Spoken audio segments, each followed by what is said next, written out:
तर चला मित्रांनो, प्रथम माझ्या चॅनलमध्ये तुमचं स्वागत करतो मी। तर आज नागपंचमी आहे। तर नागाला महत्त्व महाराष्ट्रामध्ये दिलं जातं आणि त्याचं पूजन केलं जातं।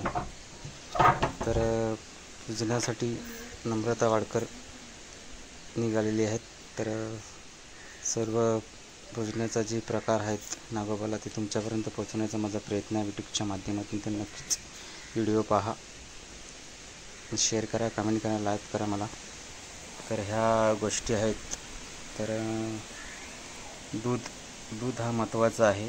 तर नागाला दूध आज दिला जातं, पाजलं जातं।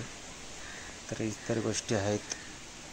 तर नैवेद्य आहे, आप्पे म्हणून नैवेद्य आहेत आणि ह्या कुरमुरे म्हणून आहेत। तर ह्या नागाला एक महत्त्व आहे। आज दुधाचं आणि कुरमुऱ्याचं एक महत्त्व आहे पूजण्याचा, तो नागापर्यंत पोहोचवण्याचा एक प्रयत्न आहे। तर चला, नम्रता वाडकर नागोबाला पूजायला निघालेली आहेत।